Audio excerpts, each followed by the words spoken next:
오늘은 시조 3편을 보게 될 텐데요.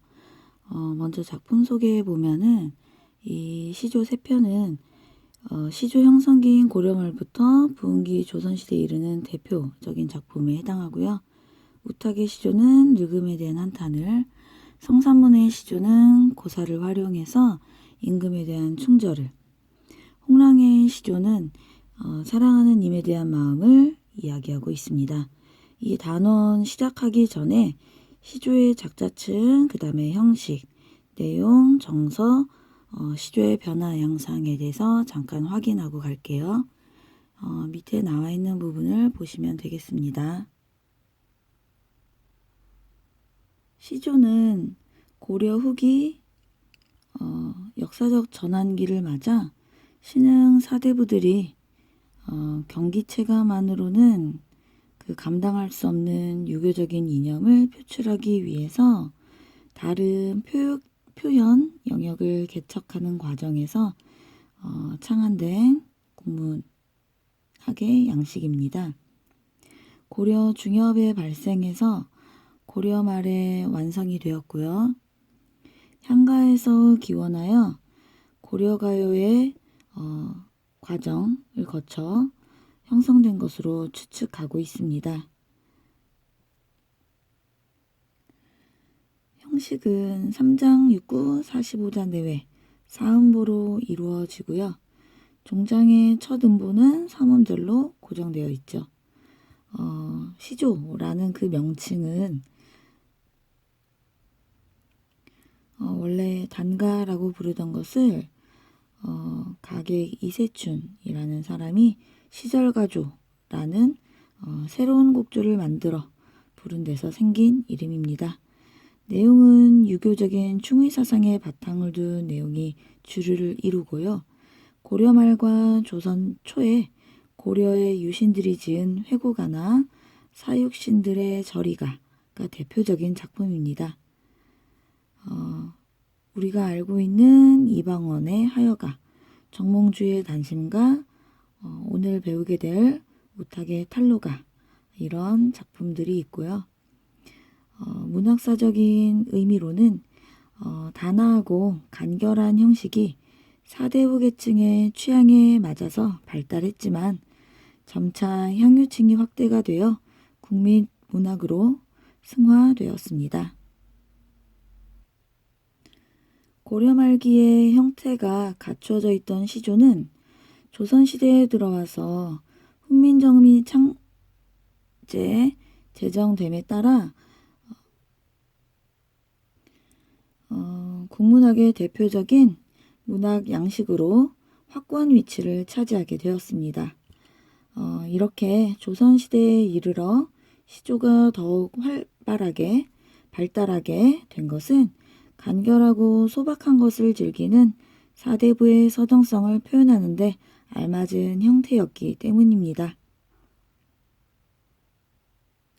조선 초기에는 유교적인 충의 사상을 노래한 시조들이 많이 지어졌고요. 전국이 안정되고 왕조의 기틀이 잡힌 후로는 유교 사상과 함께 자연 속에서 한가롭고 평화로운 자연미를 노래한 한정가, 강호가 등이 지어졌습니다.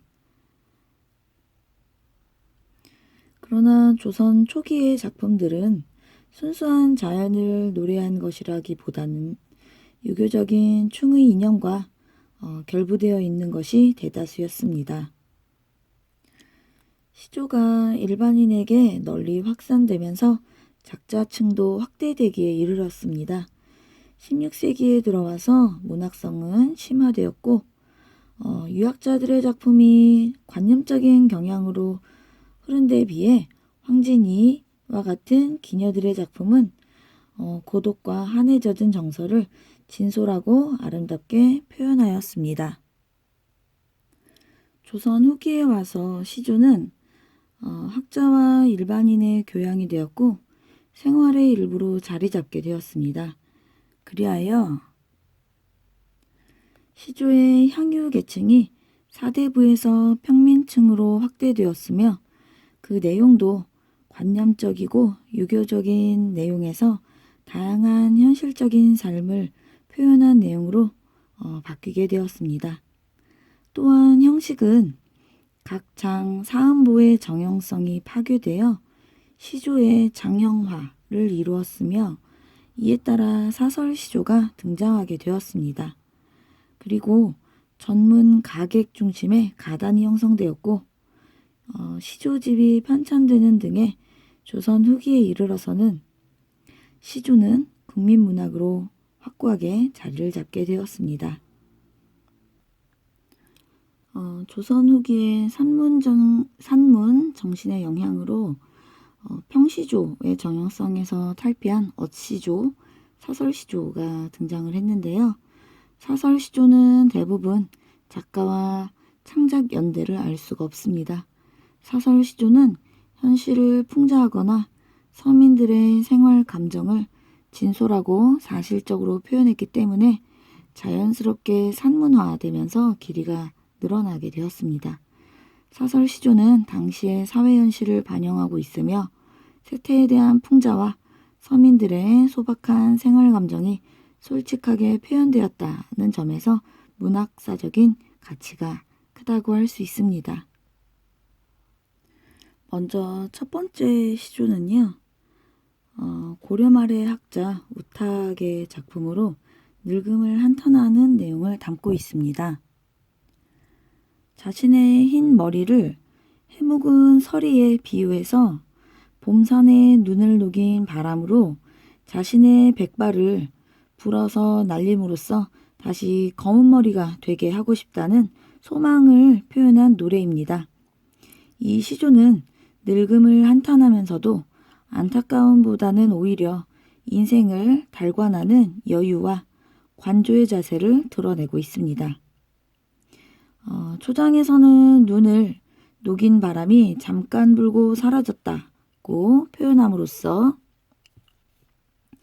봄의 짧음을 탄식하고 있고 중장과 종장에서는 하얀 백발을 녹임으로써 젊음을 되찾기 위해 잠깐 동안이라도 바람을 빌려다가 머리 위에 불게 하고 싶다는 소망을 드러내고 있습니다.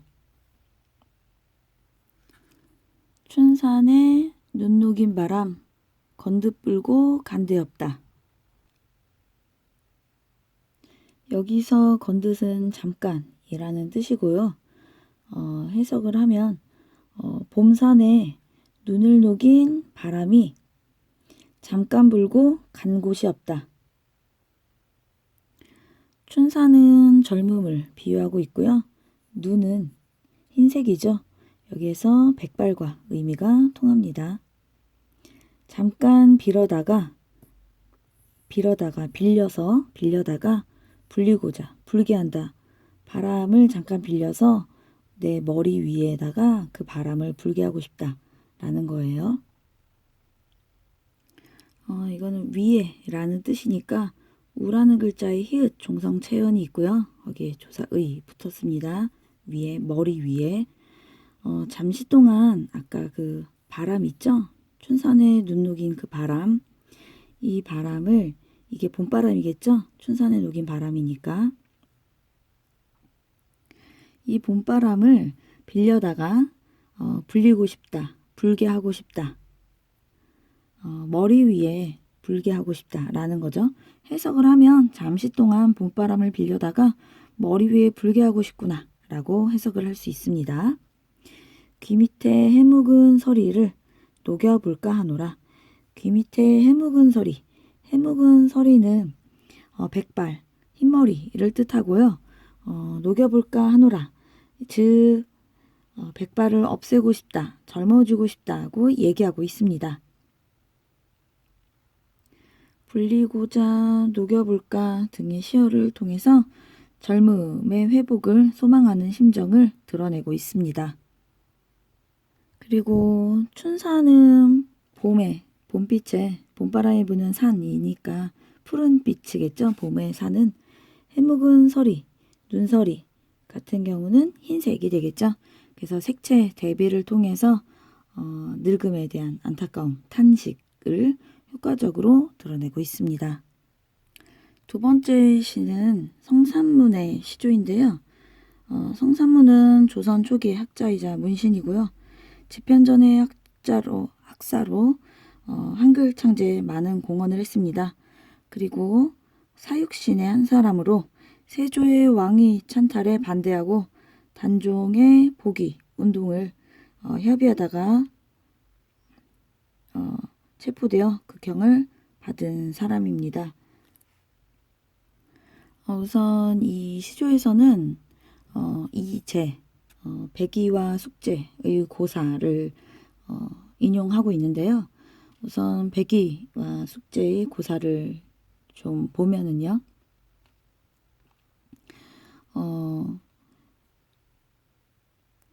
백의와 숙제는 은나라 고죽국의 왕자였습니다. 고죽국의 군주가 숙제에게 왕위를 물려줄 생각이었습니다. 백의가 첫째고 둘째가 아빙, 셋째가 숙제인데 왕은 숙제에게 왕위를 물려줄 생각이었죠. 그러나 후계자를 정하기 전에 예법에 따라 장자인 백의가 즉위해야 했습니다. 왕이 백의를 후계자로 지목하자 백의는 생전 부친의 뜻에 따라 군주 자리를 숙제에게 물려줘야 한다며 사양을 했습니다. 그러자 신하들이 백의의 아우 숙제를 다음의 왕으로 삼으려고 했습니다. 숙제는 내가 군주가 되면 형제의 의리와 예법에 맞지 않는다고 거절을 했고 백의는 아버지의 유언이라며 도망쳐버렸습니다. 동생 숙제도 왕위를 내던지고 도망쳤기에 고죽국의 사람들은 둘째 아들 아빙을 왕으로 모셨습니다. 백의와 숙제는 주나라 문왕이 어질다는 소문을 듣고서 찾아가 그곳에 의지하고자 했습니다. 그러나 문왕은 죽고 그의 아들 무왕이 즉위하여 아버지의 위패를 모신 채 은나라 정벌에 나서고 있었습니다. 이에 백의와 숙제의 형제는 무왕의 수레를 막고 아버지의 장례도 치르지 않은 채 전쟁을 일으키는 것은 부당하다고 지적을 했습니다. 그러자 무왕의 군사들이 이 백의, 숙제, 이 형제를 해치려고 했는데 그때 강태공이 이들은 의로운 사람이라며 변호해 주어 이들은 목숨을 건졌습니다.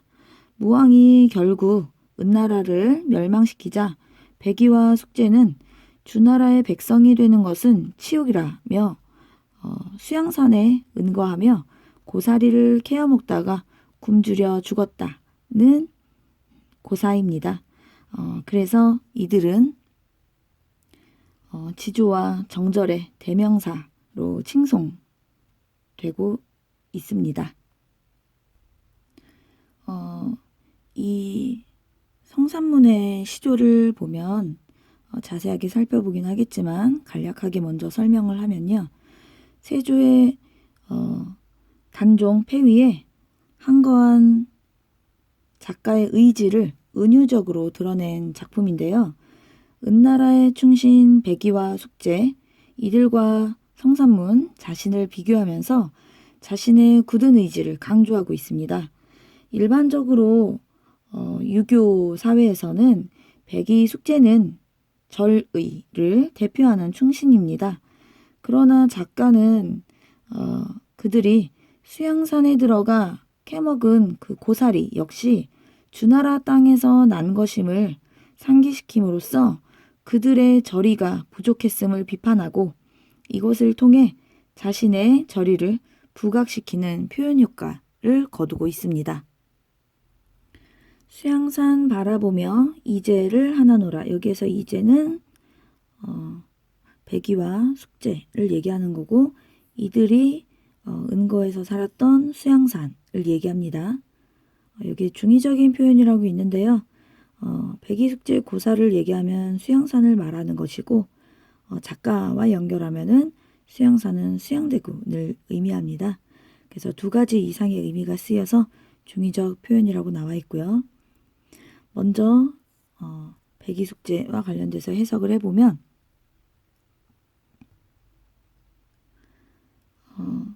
수양산은 백이숙제가 은거하다 죽었다는 산이고요.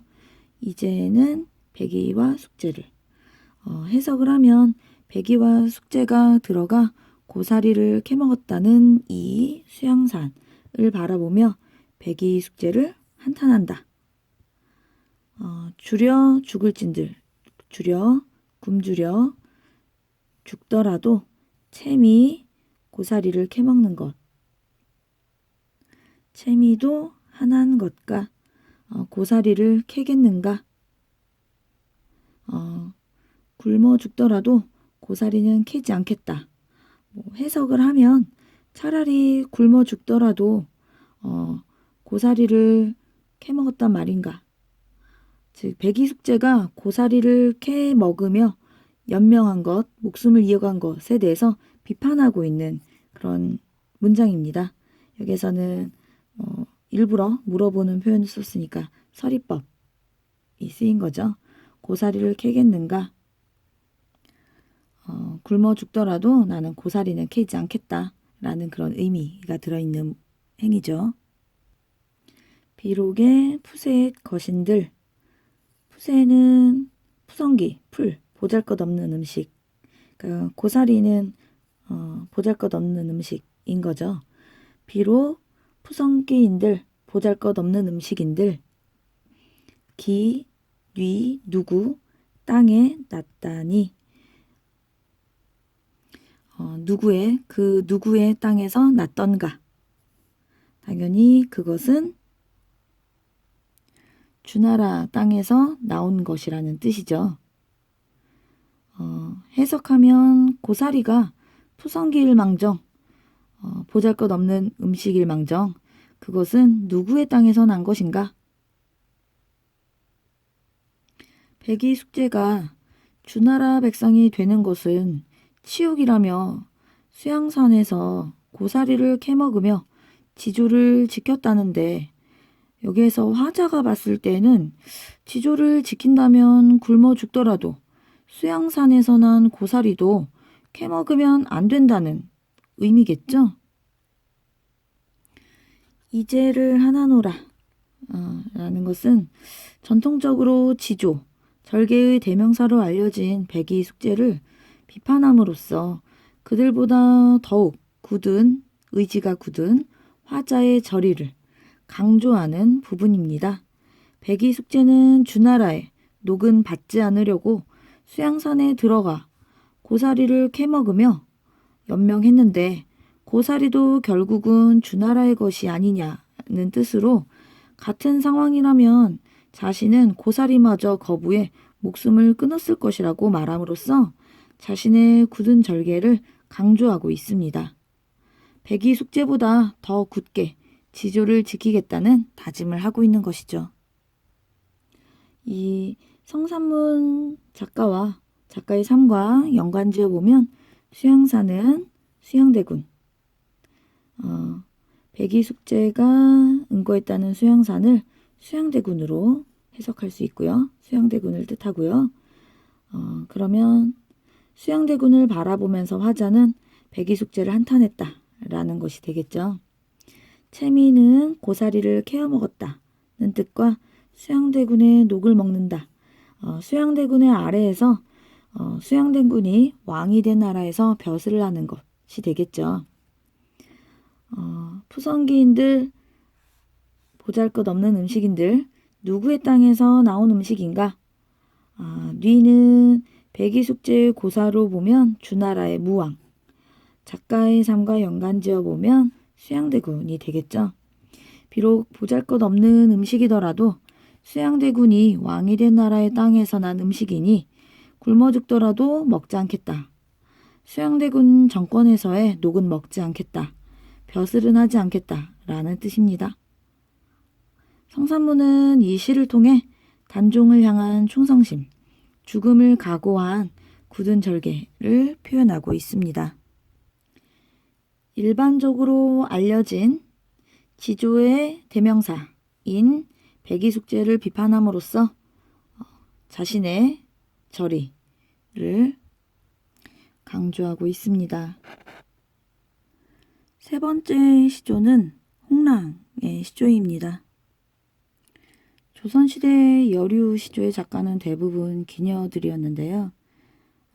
이들의 시조는 여성만이 지닌 섬세한 감성으로 진실하면서도 절실하게 사랑과 그리움을 노래하였습니다. 표현 면에서도 세련된 표현 기교를 보여서 우리말의 아름다움을 잘 살려 시적 언어로 발전시켰습니다. 이 시조에서도 자신의 분신인 맷버들을 이별의 징표로 보내서 그 맷버들에서 새 잎이 나면 자기를 생각해달라고 한 발상이 돋보이는 작품입니다. 이 작품은 작가가 서울로 떠나는 님을 영흥까지 배웅한 후에 돌아가다가 늦은 밤 함관령에서 비를 맞으며 맷버들과 함께 지어 보냈다고 전해집니다. 시를 보겠습니다. 맷버들 가래 걷거. 맷버들을 골라서 산 버들을 골라서 꺾어, 즉 좋은 것으로 골라 꺾어서 보내노라 님의 손대. 님에게 이 버들을 보내겠다라고 말하고 있습니다. 여기에서 님의 손대와 보내노라의 어순이 바뀌어 있죠. 그래서 도치법, 맷버들을 골라 꺾어서 님에게 보낸다 라는 얘기입니다. 님에게 보내니 자신은 창밖에 심거두고 보셔서 그 버들을 보내면 님은 주무시는 창가에 심어두고 보세요. 밤비에 새잎, 이 맷버들의 잎이 나거든, 새잎이 나거든 나인가 너기소서. 나를 보는 것처럼 여겨달라. 나를 보는 것처럼 여겨주세요. 종장은 화자의 마음이 항상 님과 함께 있음을 나타내고 있습니다. 맷버들은 이별에 대한 징표, 이별의 징표, 님에 대한 사랑의 징표의 의미가 되고요. 그 맷버들을 님에게 보내면 님은 그것을 창가에 심어놓고 이 맷버들의 새 잎이 나면 이 새 잎은 곧 화자의 분신이 되겠죠. 이것을 나인 것처럼 여겨달라. 나인 것처럼 여겨달라고 했습니다. 화자의 분신인 맷버들을 통해 님 곁에 있고 싶어하는 바람을 드러내고 있습니다. 이 시조는 님에게 바치는 지고지순한 사랑을 맷버들로 구체화시키고 있습니다. 비록 님과 이별하게 되어 몸은 멀리 떨어져 있더라도 마음만은 님의 곁에 있고 싶은 심정을 노래하고 있는 것입니다. 그런데 지은이는 맷버들까지 자신의 마음을 담아 보내면서도 자학의 말이나 슬픈 말은 하지 않고 있습니다. 그렇기 때문에 이 작품은 청순함을 느끼게 하며 이별을 보다 더 높은 차원으로 바꿔놓고 있다고 해석할 수 있습니다. 이 세 작품은 평시조이고요. 춘산에 녹인 눈 녹인 바람은 늙음을 자각하고 다시 젊어지기를 바라는 그런 시입니다. 늙음에 대한 안타까움을 다루고 있고요. 여기에 낙천적이고 달관적, 영탄적이다 라고 말하고 있는데요. 이 내용은 늙음을 한탄하고는 있지만 인생에 대한 여유, 달관적인 태도를 보여주고 있기 때문에 달관적이다, 낙천적이다 라고 말할 수 있습니다. 색채 대비를 통해 주제를 효과적으로 드러낸다 라고 했었죠. 춘산 같은 경우는 이제 봄의 산이니까 푸른 빛이 될 것이고요. 눈, 뭐 백발, 서리 이런 것들은 흰색이 되겠죠. 이걸 통해 주제를 효과적으로 드러내고 있습니다. 수양산 바라보며 같은 경우는 폐위된 단종의 보기를 꿈꾸면서 세조에 대항하고 있는 화자의 모습을 볼 수 있었죠. 그래서 죽음을 각오한 자신의 굳은 절개를 얘기하고 있습니다. 일반적인 상식을 뒤집어 표현한다라는 얘기는 백이숙제는 일반적인 상식에 따르면 절개를 상징하고 있죠. 그런데 이 시에서는 백이숙제를 비판하고 있습니다. 이걸 통해서 자신의 절개, 지조를 더욱 강조하는 효과를 보이고 있습니다. 맷버들 같은 경우는 이미 자신을 두고 떠나간 그런 상황이죠. 그래서 자연물을 매개로 한 님에 대한 화제의 마음, 여기서 맷버들이 되겠죠. 그리고 첫 번째 초장에서 도치법을 사용하고 있습니다.